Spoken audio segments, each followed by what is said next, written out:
Everyone to daily dose of physics. एक और दिन वेलकम और है। एक और क्वेश्चन। तो ये क्वेश्चन है पाथफाइंडर का। पाथफाइंडर का काइनेमेटिक्स का क्वेश्चन 20 सेकेंड है। तुम अटेम्प्ट भी कर सकते हो अगर बुक है तुम्हारे पास, या तो यहाँ से डायरेक्टली रीड करके आंसर को मार्क भी कर सकते हो। तो एक बार देख लेते हैं कि क्वेश्चन में बोला क्या गया है, ठीक है, अच्छे तरीके से। तो रीड कर लो एक बार। होपफुली रीड कर लिया होगा पॉज करके। तो तीन एंट है ABC। वो क्रॉल कर रही है एक बड़े से हॉरिजॉन्टल टेबल टॉप पे।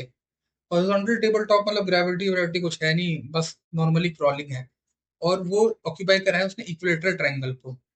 माने माने कि तीन एंट हो गई, A B और C, ठीक है।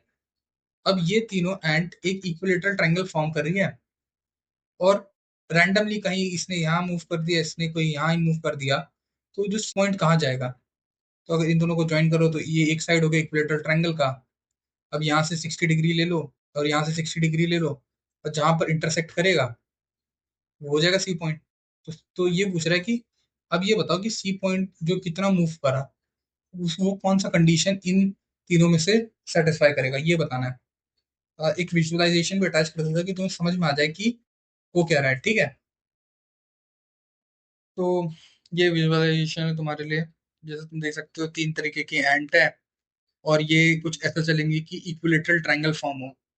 तो होपफुली वेक्टर से तुम्हें समझ में आ रहा होगा कि कौन सी एंट कैसे जा रही है और मोशन कैसा होगा। तो मैंने एनिमेशन बनाया, काफी मेहनत लगी, काफी कोड करा है। तो होपफुली तुम्हें मजा आएगा, और आगे और ऐसी वीडियोस देखनी है और एनिमेशन चाहिए तो लाइक करो, कमेंट करो।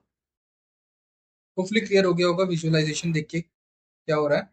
बट एक बार फिर से मैं यहाँ पर फिर से और अच्छे से समझा देता हूँ। तो ये है तीन पॉइंट जिसकी मतलब तीन एंड जिसकी हम बातें कर रहे हैं। तो ए जो एंट है वो किसी VA वेलोसिटी से यहाँ जा रही है, और जो बी एंट है वो किसी VB वेलोसिटी से यहाँ जा रही है। अब VA VB कुछ भी हो सकता है, बट मैंने मान लिया VB VA से बड़ा है, ठीक है। नहीं भी होगा तो फर्क नहीं पड़ेगा, मान तो सकते हैं ना क्वेश्चन सॉल्व करने के लिए। और ये है VC, ठीक है। यहाँ लिख देता हूँ VC। तो अब हमें बताना है कि VC VB और VA से कैसे रिलेटेड है। तो जैसा मैंने बताया कि भाई दोनों को मूव करवा लो, वो वहां से यहाँ पर मूव करा, यहाँ पर मूव करा, और यहाँ से 60 डिग्री लाइन खींच दो, और जहां इंटरसेक्ट होगा वो होगा VC। और VC कितना हो जाएगा, this vector minus this vector minus this vector, मतलब इतना हो जाएगा VC ना, दिस वेक्टर के बराबर। अब इसमें बहुत इंटरेस्टिंग बात तुम ये देखना, जस्ट फॉर फन ऐसा समझो।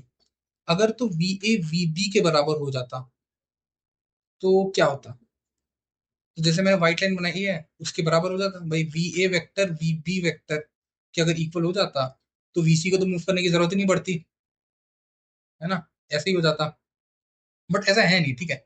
तो ये थोड़ा एक्स्ट्रा मूव कर रहा है इतना। अब ये एक्स्ट्रा मूवमेंट की वैल्यू कितनी है, इसकी वैल्यू कितनी है। किसकी वैल्यू दिख रही है भाई, VB - VA है। सिंपल सी बात, बहुत सिंपल। अब पॉइंट ये है कि इसके मूवमेंट की वजह से ही ये मूव करा। होपफुली इतना समझ में आ रहा होगा, क्योंकि मतलब जैसे समझो कि ये थोड़ा यहाँ मूव करा, अब ये भी उतना ही यहाँ मूव करा, तो C को मूव करने की जरूरत नहीं है। ऐसे करते करते करते करते ये दोनों यहाँ पर पहुंच गए। सही बात है, C को मूव करने की जरूरत नहीं है। बस अब ये थोड़ा सा एक्स्ट्रा आगे चल गया तो गड़बड़ होगी ना। गड़बड़ कैसे हो गई, क्योंकि ये जो लेंथ है ये 60 डिग्री नहीं है। मतलब ये जो एंगल है ये हमेशा 60 डिग्री की था। तो बहुत सही बात है, ये इंटरसेक्ट हो रहे थे। अब ये जो व्हाइट लाइन है, बेसिकली ये समझो कि ये थोड़ा रोटेट हो रहा है और आगे भी बढ़ रहा है। तो ये एंगल जो है थीटा, इसके वजह से इसको भी मूव करने की सी को भी रोटेट होने की जरूरत है। समझो, बहुत इंपॉर्टेंट पॉइंट है। ज्योमेट्री इससे बहुत क्लियर होगी, बहुत सारे क्वेश्चनों में ज्योमेट्री ऐसी आती है। इसको ऐसे समझ लो, बहुत मजा आएगा। ठीक है, ये वही ट्राइंगल ABC, AX मूव कर रहा है, और ये यहाँ मूव कर रहा है, और ये जो लेंथ है Y - X है, जैसे मैंने पहले बताया। तो ये देखो कि बहुत आसानी से कि ए के रिलेटिव में तो ये दोनों इक्वलेटरल मतलब इक्वल मूव करने चाहिए, है ना।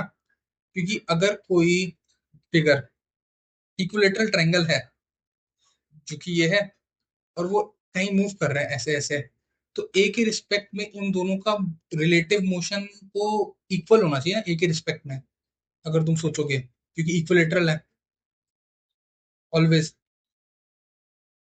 तो अगर ए के रिस्पेक्ट में रिलेटिवली सेम मोशन है, तो इस इस लाल वाली लाइन का, इस लाल वाली लाइन को इस सफेद वाली लाइन में ट्रांसलेट होने की वजह से ये जो हरी वाली लाइन है वो इस सफेद वाली लाइन पे ट्रांसलेट होगी। तो ये लाल वाली लाइन सफेद वाली लाइन पे ट्रांसलेट कैसे हो रही है? तो एरो को अच्छे से देखना, इस एरो से यहाँ ऐसे मूव करा और ये इतना आगे मूव कर दिया, इसकी वजह से ये मूवमेंट हो रहा है। अब यहां से वो ये लाइन थीटा मूव करी, तो जाहिर सी बात है ये भी यहाँ से थीटा मूव करेगा। समझ रहे हो? एंगल मेंटेन रखना है ना, ये है ये। ठीक है, तो ये लाइन अगर यहाँ से थीटा मूव कर गया और इक्विलेटरल है ही, तो इसको भी यहाँ से थीटा मूव करने की जरूरत पड़ जाएगी ना यहाँ से इसको। तभी तो ये जो एंगल है इन दोनों का, ये हमेशा कांस्टेंट 60 डिग्री मेंटेन रहेगा। होपफुली क्लियर हुआ होगा, नहीं हुआ है तो कमेंट में पूछ सकते हो, मैं डाउट क्लियर कर दूंगा। तो ये बी यहाँ से मूव करा और यहाँ से यहाँ मूव करा, तो उसी तरीके से सी यहाँ से ऐसे मूव करेगा और आगे मूव करेगा। अब ये जो दोनों मूवमेंट है दोनों ही आइडेंटिकल है। क्यों आइडेंटिकल है? क्योंकि जैसे मैंने बताया कि रिलेटिव मोशन तो सेम ही होगा, है ना? तो रिलेटिव मोशन ऑफ बी और सी ए के अबाउट सेम होगा। तो यहाँ से ऐसे मूव करेगा और यहाँ से ऐसे, तो ये जो वैल्यू है y माइनस एक्स होगा। क्यों? क्योंकि यहाँ से ये वेक्टर प्लस दिस वेक्टर इस वेक्टर के बराबर y माइनस एक्स के, तो सिमिलरली y माइनस एक्स हो जाएगा सी। तो बहुत ही इंटरेस्टिंगली हमारे पास एक बहुत ही शानदार रिजल्ट आ गया कि वेलोसिटी ऑफ सी जो है वो velocity of B minus velocity of A है। मतलब बी इसमें मैंने ज्यादा माना है तो बी माइनस ए। तो अब इसमें मैं कौन सा वैल्यू मार्क कर सकता हूँ, ये देखो। तो भाई सिंपल सी बात है, देख लेते हैं ऑप्शन मार्क करके कौन सा सेटिस्फाई कर रहा है। Velocity of C is equals to velocity of B minus velocity of A, ये आया रिजल्ट मेरा। ठीक है, तो अगर मैं देखूं, देखो हाफ का तो मुझे दिख नहीं रहा, तो हाफ तो वैसे ही उड़ा दो। मतलब मोस्ट प्रोबेबली ऐसा है, यहाँ पर पुट कर दो velocity of B minus velocity of A less than velocity of A plus velocity of B, ऐसा कुछ होगा।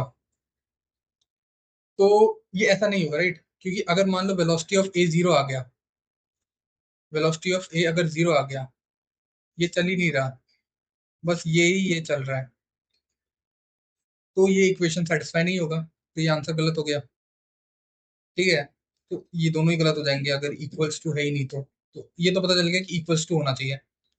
अब इक्वल्स टू में कौन सा होना चाहिए? तो अगर यहाँ पर velocity of B minus velocity of A less than equals to half of velocity of A plus velocity of B होता, अगर ये होता तो ये होता, तो यहाँ से देखो velocity of B should be less than equals to 3 times of velocity of A. ये एक एक्स्ट्रा कंडीशन आ गई, एक्स्ट्रा। ये होना ना होना जरूरी नहीं है, बट अगर तुम इसको चेक करोगे तो ये कहाँ आ रहा है, velocity of B minus velocity of A less than equals to velocity of B plus velocity of A. ये तो हर कंडीशन में सही होगा, दोनों ही वैल्यू जीरो हो जाए, एक वैल्यू जीरो हो जाए, कुछ वैल्यू सही जीरो हो जाए, ये हमेशा होगा ट्रू। नोटिस कर सकते हो, तो आंसर ये हो जाएगा। होपफुली तुम्हें क्लियर हुआ होगा, होपफुली ये भी क्लियर होगा कि कभी क्वेश्चन में अगर पूछ लिया कि ये केस, है ना, ये केस अगर आ गया गलती से कभी, तो देख लेना कि ये कंडीशन एक्स्ट्रा दी तो नहीं हुई, दी हुई है तो तुम ये आंसर मार्क करोगे, नहीं दी हुई तो यही मार्क करना। तो होपफुली क्लियर हो गया होगा। चैनल को सब्सक्राइब करो, लाइक करो, शेयर करो, सब करो। शेयर भी करो सबको, अपने दोस्तों को।